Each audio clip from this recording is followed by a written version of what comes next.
Assalamualaikum warahmatullahi wabarakatuh. Berjumpa lagi di minggu kedua di perkuliahan GDA 204 Pemrograman Geospasial dengan topiknya adalah piranti komputer dalam geospasial. Piranti komputer, saya yakin kalian semua sudah tahu ya yang mana yang dimaksud dengan piranti komputer. Komputer itu sendiri berasal dari bahasa Latin yaitu computare yang artinya menghitung. Sistem piranti komputer ini merupakan satu kesatuan komponen dari mulai input, pengolahan data input, penyimpanan data, dan keluarannya atau outputnya. Jadi komputer itu merupakan gabungan dari beberapa komponen. Ada 4 komponen.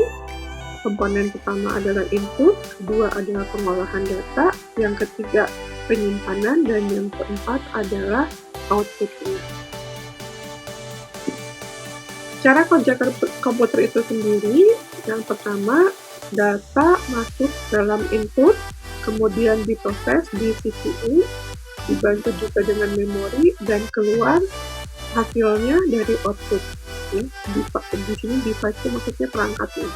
Jadi perangkat input, perangkat prosesornya dibantu oleh memori di sini, lalu ada perangkat outputnya juga.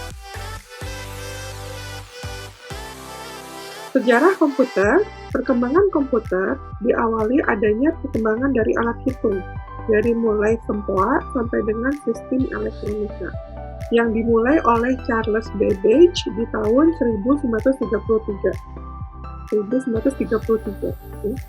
Ini Charles ini dikenal juga sebagai bapak komputer modern. Kemudian dilanjutkan oleh Howard Aiken. Ya, beliau merancang komputer yang dapat melakukan operasi aritmatika dan logika otomatis. Di tahun 1944, rancangan dari Aiken ini dikembangkan oleh IBM yang kemudian berkembang menjadi komputer generasi pertama.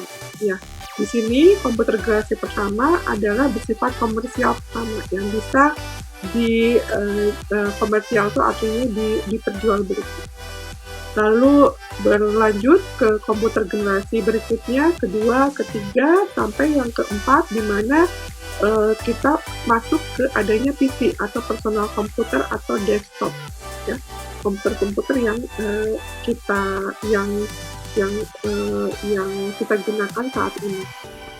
Lalu komputer generasi kelima di sini berkembang juga saat ini, ya, di mana adanya large scale integration (LSI), di mana di sini adanya pemadatan dari ribuan mikroprosesor menjadi dalam satu mikroprosesor. Ya, jadi kalau dulu itu generasi yang pertama, kedua, PC bukan personal komputer, CPU-nya, ya, prosesornya itu bisa mengambil space satu ruangan sendiri, saking besarnya. Sekarang berkembang ya karena adanya pemadatan mikroprosesor ini menjadi lebih kecil lagi. Oke. Berikutnya, komponen dasar dari komputer itu sendiri bisa dibagi menjadi hardware, software, dan brainware. Saya yakin kalian sudah tahu ya hardware itu apa saja, lalu software itu juga apa saja. Sedangkan brainware di sini adalah lebih ke sumber dayanya atau manusia yang dengan keahlian khusus, di mana dia melakukan pengolahan data dengan menggunakan komputer, yaitu contohnya sistem analis, programmer atau operator, dan juga technical support. Jadi di sini brainware itu maksudnya adalah sumber daya pengguna dari komputer itu.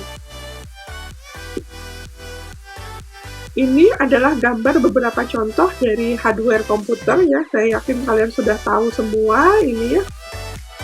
Jadi dari mulai scanner, printer, sampai external hard disk ya, ini adalah bentuk hard dari komponen komputer itu. Lalu berikutnya beberapa tipe software, ya, software atau perangkat lunak dari komputer. Ada yang namanya sistem operasi. Sistem operasi di sini berfungsi untuk mengaktifkan seluruh perangkat yang terpasang pada komputer dan saling berkomunikasi. Contohnya, kalian mempunyai sistem operasi Windows di komputer kalian. Nah, ini berfungsi untuk mengkomunikasikan atau memasangkan gitu ya, memasangkan berbagai komponen yang ada di dalam komputer tersebut. Kemudian berikutnya software yang bersifat program utility. Ini berfungsi untuk mengisi kelemahan dari sistem operasi. Jadi sistem operasi itu bentuknya masih standar gitu ya, masih yang general umum. Nah, untuk kebutuhan lainnya bisa diinstalkan atau ditambahkan software-software yang bersifat sebagai program utility. Kemudian tipe software yang berikutnya adalah compiler. Compiler di sini berfungsi untuk menerjemahkan dari bahasa yang dipahami oleh manusia menjadi bahasa mesin. Contoh, untuk menjalankan suatu program dengan bahasa tertentu, maka diperlukan compiler untuk menerjemahkan bahasa tersebut sehingga dipahami oleh mesin komputer. Jadi nanti kalau kalian mempelajari bahasa Python, kalian kan membuat programnya, skripnya itu dengan bahasa manusia, misalnya bahasa dituliskan dengan bahasa kita ya.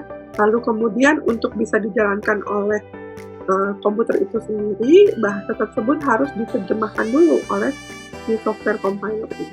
Jadi harus ada juga compiler itu. Berikut adalah contoh bagaimana penginputan data geospasial dengan hardware dari komputer. Di sini ada GPS ya, lalu di sini juga ada scanner yang ukuran besar, di mana untuk bisa menginputkan data geospasial. Berikutnya ini adalah contoh output data geospasial dengan hardware. Jadi bisa melalui printer ukuran besar ya, untuk melakukan print, untuk mengprint peta yang ukuran besar juga. Lalu bisa juga dengan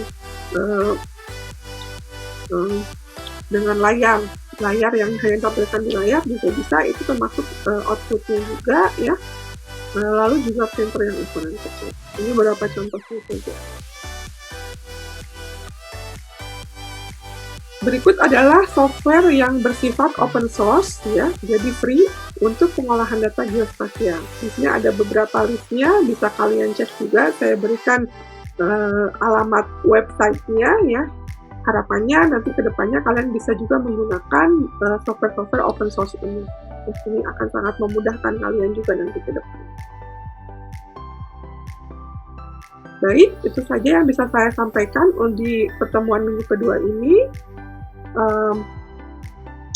Mohon untuk dibaca ya, saya memberikan bahan bacaan juga untuk pertemuan minggu kedua ini.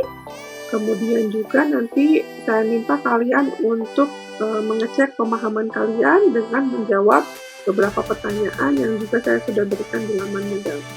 Terima kasih semua atas perhatiannya. Sampai jumpa lagi. Wassalamualaikum warahmatullahi wabarakatuh.